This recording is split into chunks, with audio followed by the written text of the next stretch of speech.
My girlfriend said, I'm moving out but keeping the apartment since my name's on the lease. I said, makes sense. Then I removed every single item I'd paid for furniture, TV, kitchen appliances. When she walked into her apartment, it was just 4 empty walls and her clothes. People ask me if what I did was petty, and the answer is 100%. It was the dictionary definition of petty, but they always ask that before they hear the full story. They hear the punchline. That I responded to my girlfriend breaking up with me by taking the sofa, the TV, the microwave, and even the coffee pot, but they don't understand the context. They don't understand that for 3 years I wasn't a boyfriend. I was a provider. I wasn't a partner. I was a live-in wallet, a source of comfort and stability that she was happy to tap until she decided she wanted the perks without the person. The story they tell, the one she tells, is that I'm a vindictive monster who couldn't handle being broken up with. The truth is, I just balanced the books. She said she wanted to be an independent woman, and I just gave her a head start. The whole thing started, as it always does, innocently. We met through mutual friends, and Carla was magnetic. She had this energy, this way of talking about her vision for her life that was intoxicating. She was a freelance social media coordinator, a title that I later learned meant she was chronically in between jobs. I was, and am, a senior software developer. I do well. I'm stable. I'm a planner. I was, in retrospect, the perfect target. When her lease was up, she found this amazing 2-bedroom apartment. It's perfect, Mark, she'd said. It's a fresh start for me, a real adult space. I agreed to help her move, and somehow helping turned into co-signing on the application, just as a guarantor, which turned into me paying the deposit, which turned into me just moving in. It's silly for us to pay 2 rents, right? She'd reasoned. And I, being in love, agreed. So, her name was the primary on the lease, but my money paid for everything. Literally everything. The first big purchase was the 8K 75-inch television. It was an obscene amount of money, but she had to have it. It's the centerpiece, Mark. It sets the tone for the whole living room. I bought it. Then came the cloud sofa, a massive white sectional that cost more than my first car. Then the solid wood dining set, the king-size memory foam mattress, the matching bedroom set. I was working, and she was curating. She had an amazing eye for things, as long as she wasn't paying for them. The kitchen was the same. She needed a professional-grade blender for her smoothies. She needed the espresso machine with the milk frother. She needed the air fryer, the high-end toaster, the full set of stainless steel pots. And I paid. I paid, and I paid, and I paid, because I thought I was building a life, a home. She was just building a set. The cracks started to show about a year in. Her freelance work had all but dried up, but her spending hadn't. She'd met a new friend, Jessica. Jessica was, to put it mildly, an enabler of the worst kind. She was one of those you-go girlfriends who believed that self-care meant spending your boyfriend's money on $400, brunches, and impulse buy handbags. Every time Carla was with Jessica, she'd come home with a new, bad idea. Suddenly, my contributions weren't a partnership. They were an obligation. My 50-hour work weeks were just what I should be doing, while her curation of our home was emotional labor. She stopped looking for work and started calling herself an influencer, which meant she took pictures of her cocktails and tagged the brands I'd paid for. The few times I tried to bring up money, to suggest maybe we scale back, I was met with a level of theatrical, devastating offense. I can't believe you're trying to control me, she'd say, her eyes welling with tears. You know I'm stressed. You're being financially abusive. That was the word, the buzzword, the one I knew Jessica had fed her. Me, the man paying 100% of the rent, buying 100% of the groceries, and funding 100% of her lifestyle, was being financially abusive for asking if she really needed another $300 pair of shoes. It was insane. It was gaslighting of the highest order. I started to feel sick, physically sick, when my credit card alert would go off. I wasn't a partner anymore. I was the host for a very attractive, very expensive parasite, and I was starting to feel trapped, not just in the apartment, but in the life I had somehow funded into existence. I loved her, or at least, I loved the woman she'd pretended to be for the first 6 months. But I was living with a stranger who looked at me not with love, but with expectation, and I was starting to run out of patience. The big final fight was, predictably, about money. She had borrowed my credit card to buy some groceries, and had instead spent $800 at a high-end spa with Jessica. I didn't yell. I didn't scream. I just shut down. I waited for her to come home, smelling of cucumber water and entitlement, and I just said, we have to talk. I laid out the bill. I told her, Carla, this isn't sustainable. This isn't a partnership. You spent $800 on a spa day when you told me we were out of milk. She didn't even have the grace to look ashamed. She crossed her arms. I needed that. Jessica and I were networking. You don't understand the pressure I'm under to maintain my brand. What brand? I finally snapped. What brand, Carla? The brand I pay for? The apartment I pay for? The car I pay for? The food you eat? That is not a brand. That is my life you're living. It was the first time I'd ever raised my voice to her like that, and in that moment, I saw her face change. It wasn't fear. It wasn't remorse. It was calculation. She saw that the ATM was closed for business. The abuser line didn't work. The tears didn't work. So she just said, I can't be around this kind of toxic energy, grabbed her purse, the one I bought her, and walked out. She went to Jessica's, of course. I was left standing in the living room, staring at the 8K TV, surrounded by thousands of dollars of my stuff, and I felt this profound, hollow emptiness. I knew it it was over. I just didn't know how badly it was going to end. I spent the next 2 days and a daze sleeping on the couch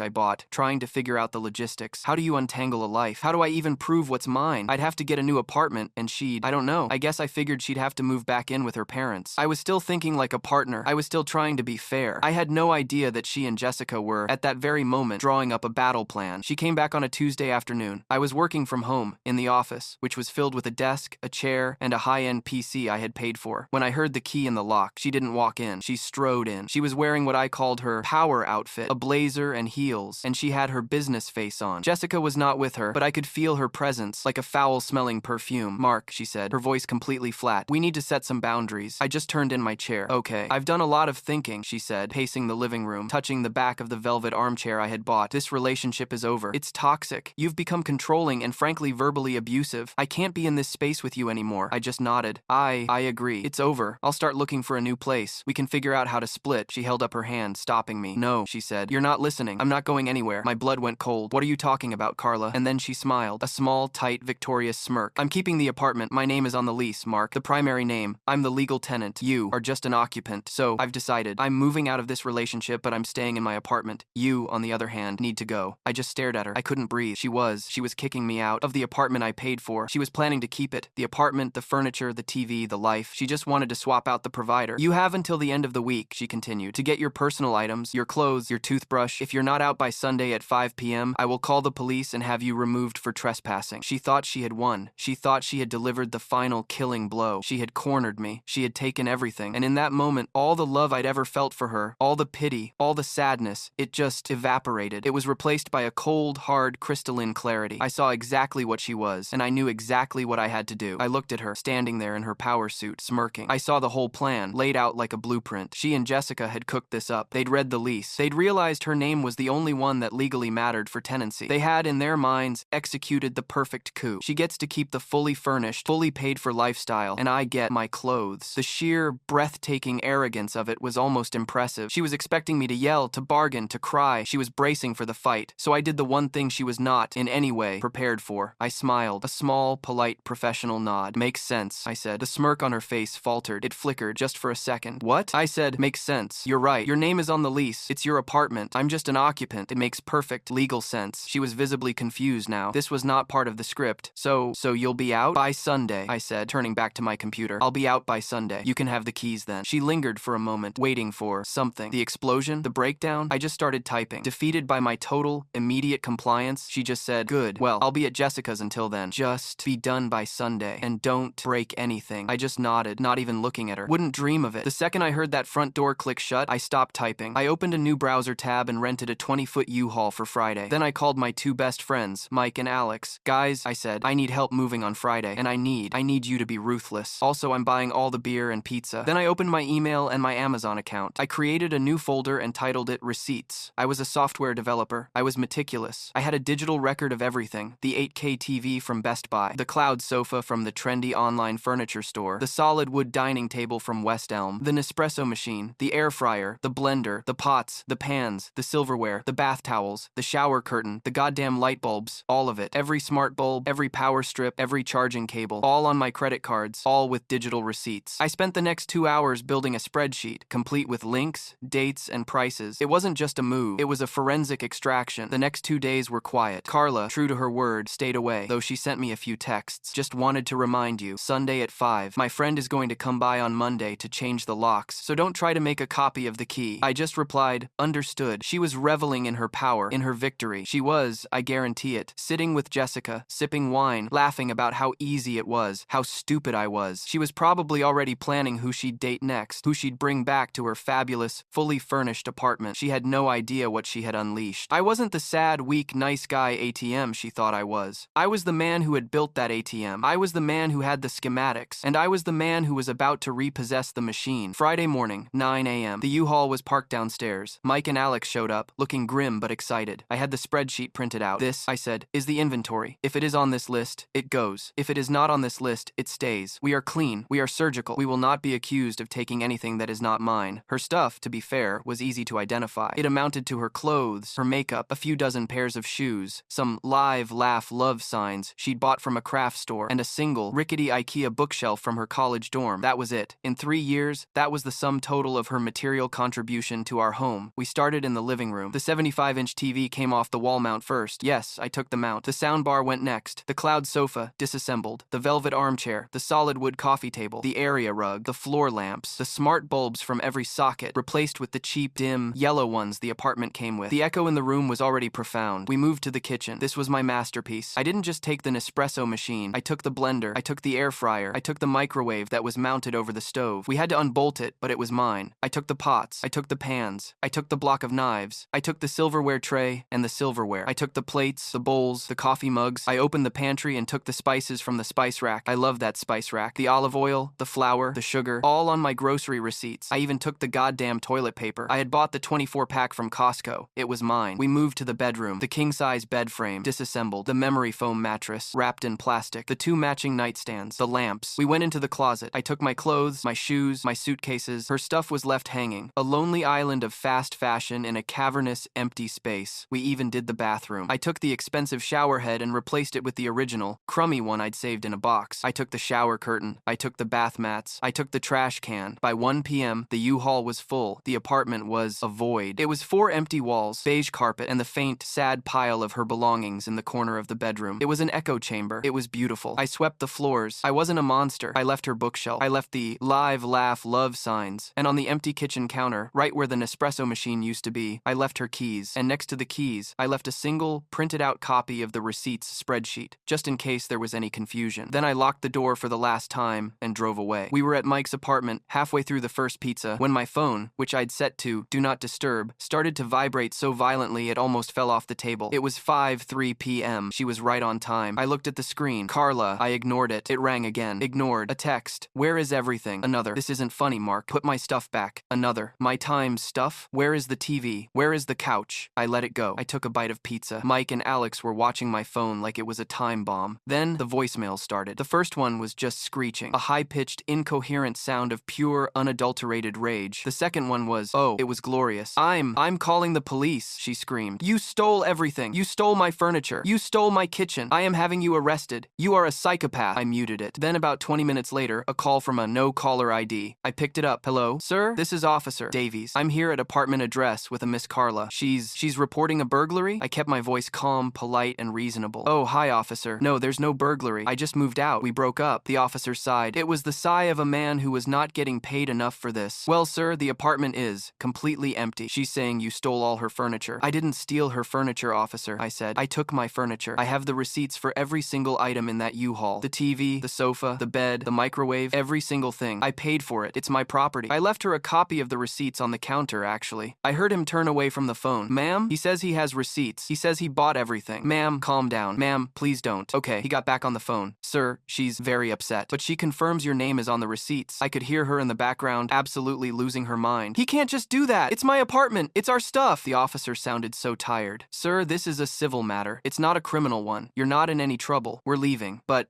good luck. The final fallout was even better than I could have imagined. I, of course, got a new apartment. A bachelor pad. It was amazing how quickly I could furnish it. I had everything. But Carla was in a bind. She had her apartment, but she didn't have a bed, or a couch, or a plate, or a fork, or a microwave, or a shower curtain. She was the proud, legal tenant of 4 empty walls. The landlord called me about a week later. My name was still on the initial application as a guarantor, and he was confused. Mark, what the hell is going on? I went by to fix a running toilet, and the place is empty. It looks like it's been looted. I explained the situation. He was silent for a moment, and then he just burst out laughing. Oh, kid, he said. That's rough. For her, I mean. Well, the rent is due on the 1st. Is she going to be paying it? I just said, you'll have to ask her. I'm no longer involved. She wasn't, of course. She couldn't afford the rent. She definitely couldn't afford the rent and buy an entire apartment's worth of furniture. She had to break the lease. Her name, her signature, her legal responsibility. She had to pay 3 months' rent as a penalty, which I'm sure Jessica was not willing to help her with. Last I heard, from a mutual friend, she had to move back in with her parents, in her childhood bedroom. Her brand and her influencer career had taken a serious hit. It's been 3 years. My life is quiet. It's good. I still have that 8K TV. I still have that cloud sofa. They're in my house now, a house I bought. I'm engaged to a wonderful woman, an engineer, who has her own career, her own money, and her own mind. When I told her the story, she laughed for about 10 minutes and then said, I'm glad you did that, but that Nespresso machine is terrible. We should get a real espresso maker. And you know what? We did. We split it 50/50. As for Carla, I saw her once, about a year ago. I was at a restaurant, a nice one, on a date with my fiance. Carla was our waitress. She saw me me, and her face went completely pale. She didn't say anything. She just turned around and asked another waiter to take our table. I didn't feel angry. I didn't feel triumphant. I just felt a little sad for a second. But then I looked across the table at my partner, and I realized that what I did wasn't petty. It wasn't revenge. It was just taking out the trash, and I'm so glad I did. Thanks for watching.